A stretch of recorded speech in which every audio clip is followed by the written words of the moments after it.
The first time he noticed her, the air seemed to hesitate, as if even sound was unsure whether to move between them. It was a warm evening, the kind where light melts into amber through half-drawn blinds. She was leaning over a record player, fingertips tracing the vinyl's edge as though remembering something only she understood.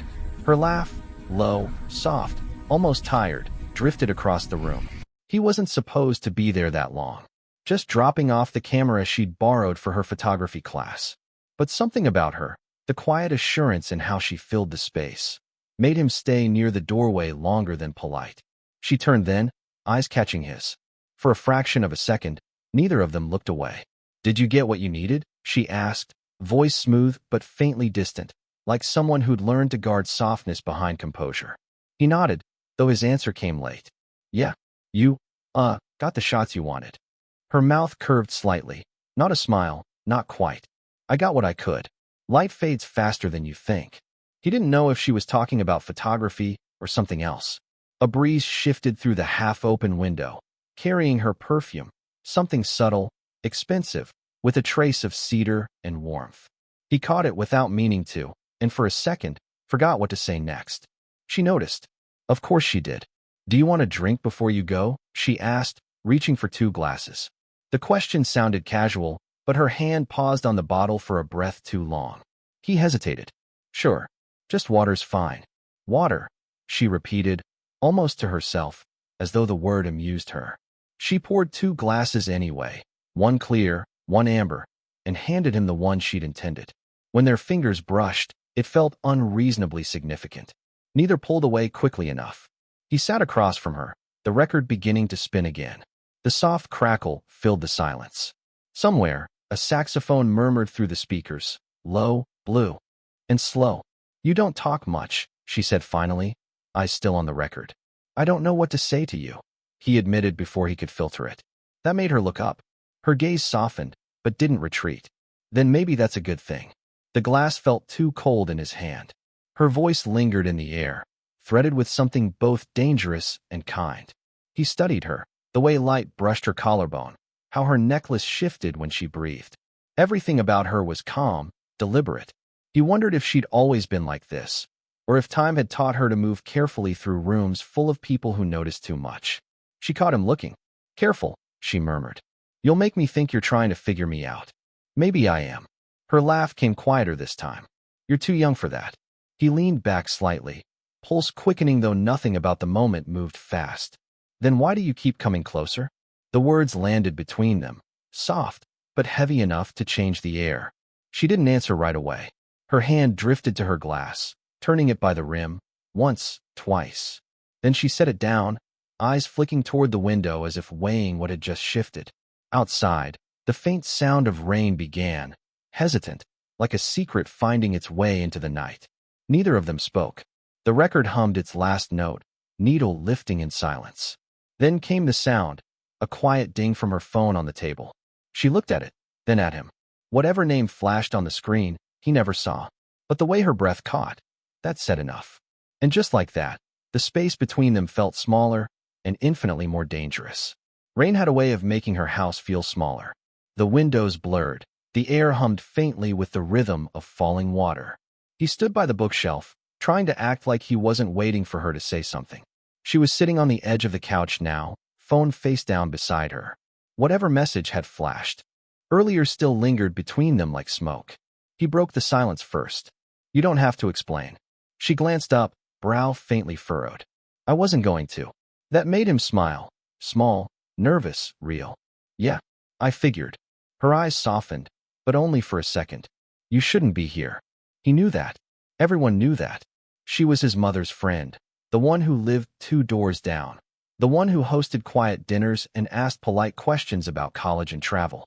He used to think she was just poised, someone who carried silence like a form of armor.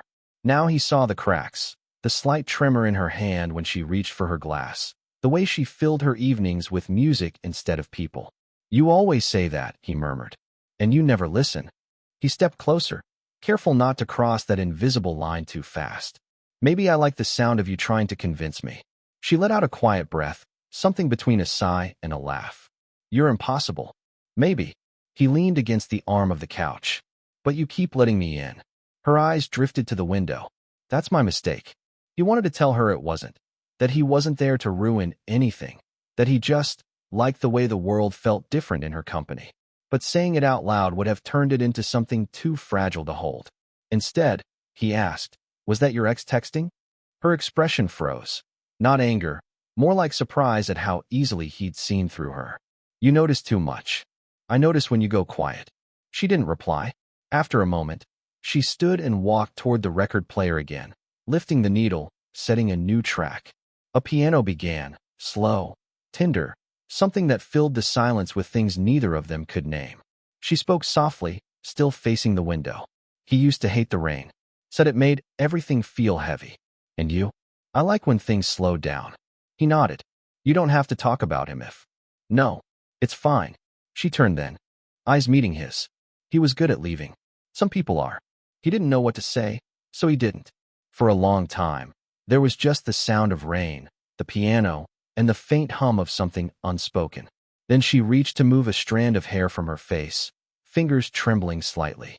He reacted without thinking, reaching up, steadying her wrist before she could pull away. Her skin was warm. Too close. Neither moved. Her breath caught. His pulse stuttered. The air tightened. That same fragile pause before something changes for good. "Don't," she whispered. He didn't know if she meant his hand or the feeling growing between them. Outside, thunder rolled faintly in the distance. Inside, her pulse beat against his fingertips, quiet, defiant, alive. She didn't pull away this time. And in that silence, something in both of them shifted, dangerous, irreversible. The storm hadn't stopped. Rain drummed against the windows like a warning neither of them wanted to hear. She had stepped back, finally pulling her wrist from his hand, but the distance she created felt paper-thin. The music still played, a low piano chord that seemed to stretch the air between them. He tried to speak, but his throat tightened. "You don't have to look at me like that," she said quietly. "Like what?" "Like you're about to say something you shouldn't."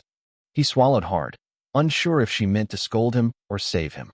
Her hair was damp at the edges, a single drop sliding down her neck before disappearing beneath her shirt collar. He didn't mean to stare. It just happened, the way storms happen, quietly, then all at once. "You should go," she whispered, her voice barely audible over the rain. He nodded but didn't move. Then a sound, faint, quick, came from the porch. A knock, sharp enough to cut through the silence. She froze. "That'll be your mother," she murmured, more to herself than to him. His stomach dropped. "What?" She said she might stop by to pick up her book. They looked at each other, really looked. A single heartbeat passed, too, before she gestured toward the hallway. "Go." "The back door." He hesitated. "And what?" "Pretend I wasn't here." Her eyes flicked toward the door again. "Please." He turned, started down the narrow hallway, the floor creaking beneath him. But halfway there, he stopped. He could see his reflection faintly in the darkened window, pale, uncertain. And behind him, her silhouette still standing by the door, motionless, shoulders rising and falling in shallow breaths. He turned back. "You don't have to lie for me." She looked at him, eyes tired, almost pleading. "It's not you I'm lying for." The knock came again, softer this time. Then the sound of a voice calling her name through the rain. She moved toward the door, but before reaching it, she brushed past him. The scent of her perfume caught in the air again. Cedar, faintly sweet, the kind that lingers long after someone's gone. Their shoulders touched, accidental, brief, electric. It was all it took. She stopped. So did he. Neither turned. The only sound was the rain and their breathing. Too close, too uneven. "Please," she whispered again, but her voice broke slightly this time. "Don't make this harder." He didn't move, but he didn't leave either. It already is. The doorknob rattled lightly, someone testing if it was unlocked. She straightened quickly, pressing her hand to his chest, not roughly, just enough to push him back into shadow. "Stay quiet." Her palm lingered a second too long. Then she turned and opened the door. Through the thin crack, he could hear her voice, calm, steady, as if nothing inside her had shifted. She spoke to his mother in soft tones, about books and rain and the smell of wet earth. He should have left, but he didn't. From the hallway, he watched her, the faint tremor in her hand as she tucked a strand of hair behind her ear, the way her eyes darted once toward the shadows where he stood. Their gaze met, quick, hidden, dangerous. And though she smiled for the person at the door, he saw it, the smallest flicker of guilt, or maybe longing, behind her calm exterior. The door closed. Silence fell again. She leaned against it, eyes closed, exhaling shakily. When she finally looked toward him, neither spoke. But the silence said everything. Too close, too late, too much. The next time he came over, the rain was gone, but the tension wasn't. The sky had that heavy stillness that comes after a storm, air thick and charged as though the world was waiting to see what they'd do next. She hadn't expected him. Her doorbell startled her mid-thought. When she opened it, he stood there, hair tousled, a camera strap slung over his shoulder like an excuse he didn't believe himself. "I came to return the lens," he said. "You already did," she replied softly. He hesitated. "Then I guess I came to see you." That made her blink. No practice calm this time. Just stillness. "You shouldn't say things like that." "Why?" "Because it's true." She looked away, but her fingers found the edge of the door, gripping it a little too tight. "Because truth can be cruel when it comes from the wrong person." He stepped closer, the threshold shrinking between them. "Do I seem like the wrong person?" She didn't answer. Instead, she stepped aside, just enough for him to enter. Inside, the air smelled faintly of coffee and old records. The light was low, the hour caught between afternoon and evening. That blue haze that makes every shadow softer. He dropped his bag on the chair. "You've been avoiding me." Her laugh was quiet, brittle. "You make it sound like I'm running." "Aren't you?" She turned then, eyes meeting his, steady but full of something trembling underneath. "I'm trying to be careful." He took another step. "Careful doesn't feel like this." The silence between them thickened. Her hand brushed her necklace, a nervous habit he'd come to recognize, and he caught the motion, eyes tracing it until she froze. He was close enough now that he could see the reflection of his own hesitation in her pupils. Close enough that he could feel her breath when she spoke. "You don't understand what you're asking for," she said. "Then explain it." "I could lose everything." His voice dropped, quiet but certain. "So could I." That made her laugh again, softer this time, almost broken. "You don't even know what everything means yet." "Maybe not," he said. "But I know what this feels like." The words hung there, fragile, dangerous. She moved before she could stop herself, brushing past him to set her glass on the table. Her shoulder grazed his arm, light as a breath. The contact made them both still instantly. Her hair, loose now, slid across his hand. Neither moved. "I can't," she whispered, but the words trembled as though unsure of themselves. He exhaled slowly. "Then tell me to leave." She looked up at him, lips parted, but no sound came. Only the faint tick of the clock, marking seconds that shouldn't exist. His hand hovered near hers, almost touching, not quite. "If I do," she finally said, voice unsteady. "Will you listen this time?" He shook his head once. "Probably not." Her breath hitched, half a sigh, half a surrender. He leaned in, just enough for his voice to drop to a whisper. "Then stop asking me to."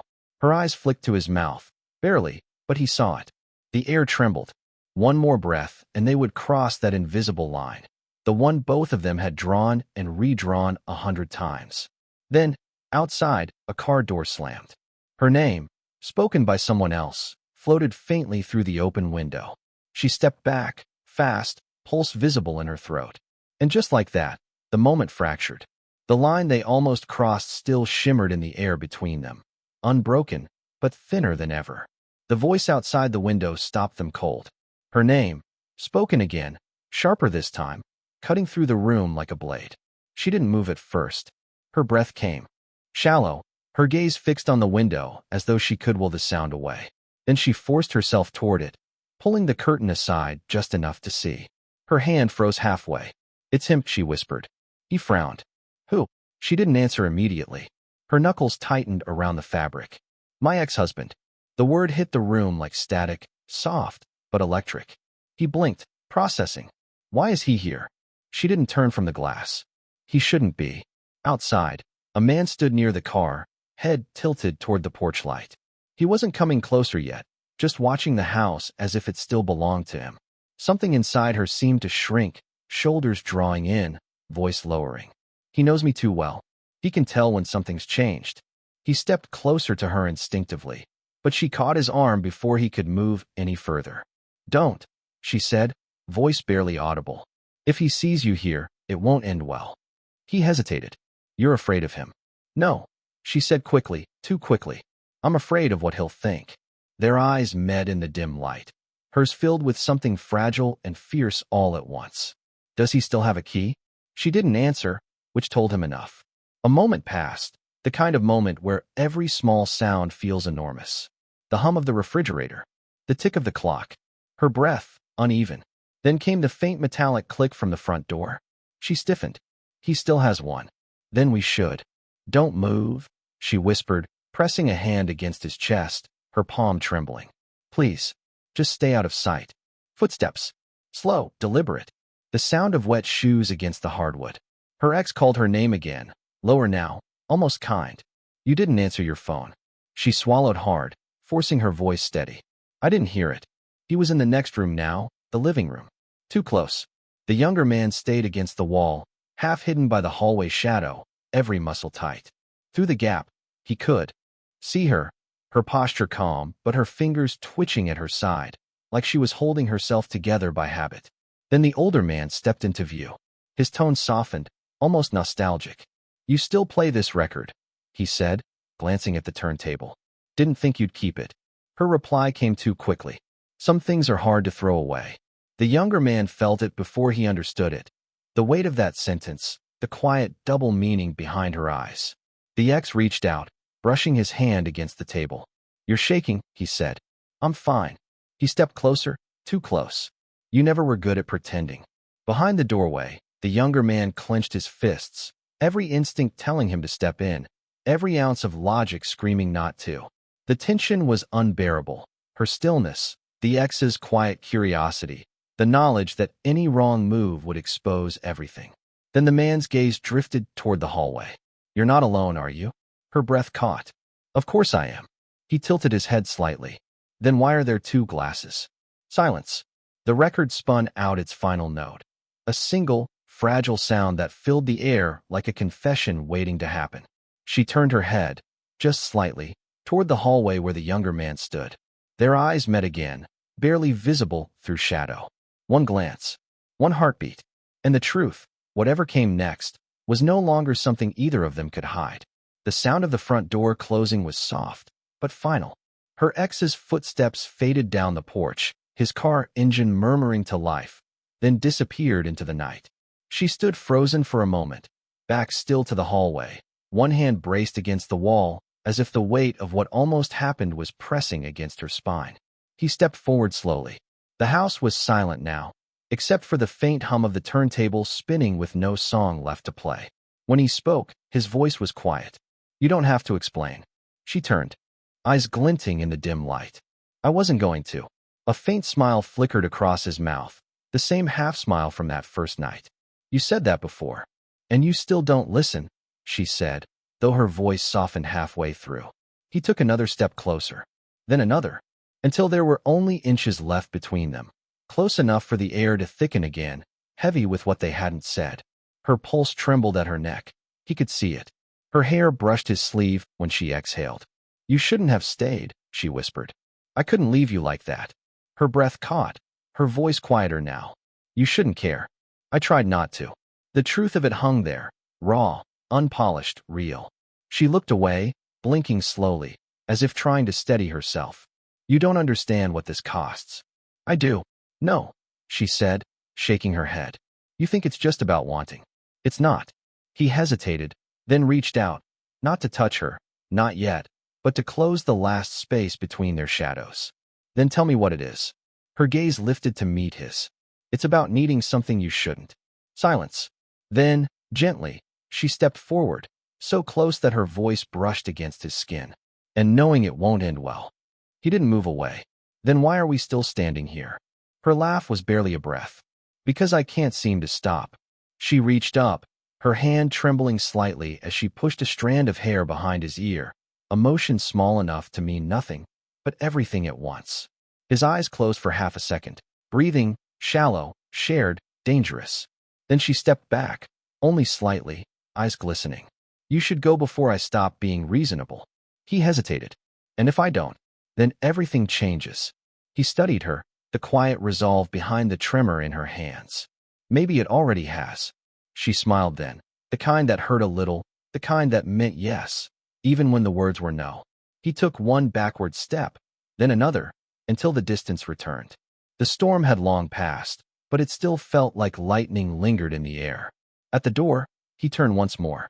She stood in the middle of the room, motionless, the record still spinning in silence. Neither said goodbye, just a glance, long, unbroken, unfinished. A promise and a warning, all in one. Weeks passed, the kind of weeks that blur together, half lived in memory, half lived in silence. He saw her sometimes, from a distance, on her porch watering the plants, in the grocery store, pretending not to notice him by the produce aisle. Always poised, always pretending the world hadn't tilted slightly the night he almost kissed her. He told himself he'd moved on, that what happened, what almost happened, was nothing more than an impulse trapped in the wrong timing. But every time he passed her street, something inside him slowed. Then one late afternoon, he found her standing by the pier. The sky was pale gold, the wind soft. She was watching the water, hair pulled back, a thin sweater wrapped around her shoulders. She didn't turn when he approached, though she must have known it was him. "You're not supposed to be here," she said quietly, eyes still on the horizon. He smiled faintly. "You always say that." This time, she looked at him. Her face was calm, no defenses, no pretense. "Maybe because I keep hoping you'll listen." He stepped closer, hands in his pockets, voice low. "And maybe I keep hoping you'll stop asking me to." Her lips curved, but not quite into a smile. "You make everything complicated." "I thought I made it honest." A long pause. The water lapped softly against the wood. A gull cried somewhere far off. She sighed, finally facing him fully. "You were right that night," she said. "About what?"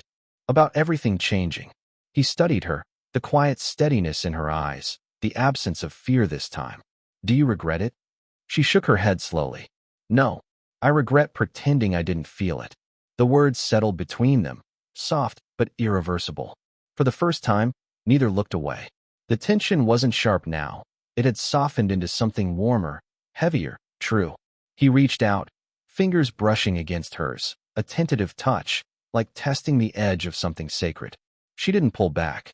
Instead, her hand turned, finding his. Their fingers intertwined, slow, natural. The kind of touch that doesn't ask for permission anymore. "I don't know what this is," she said softly, "or how it fits." "You don't have to." He stepped closer, the warmth of her skin catching against his. "Just don't walk away again." Her eyes shimmered in the fading light. "You really don't make this easy." "Neither do you." She laughed then, quiet, genuine. The sound of it loosened something in him he didn't know he'd been holding. He lifted a hand to her face, thumb brushing her cheek, the gesture reverent. She leaned into it, eyes closing for a heartbeat before opening again. He didn't kiss her mouth, just her forehead, a quiet promise, a beginning without words. When she looked up, her expression had softened into something peaceful. "You're still too young," she whispered. He smiled. "Then let time catch up." The wind shifted, the waves murmured against the pier, and for the first time, neither of them stepped back. They just stood there, two people who had finally stopped running from what they already knew. And in that stillness, the story exhaled, not with an ending, but with understanding. Dizzy, did you enjoy the story? Speech balloon, what kind of stories?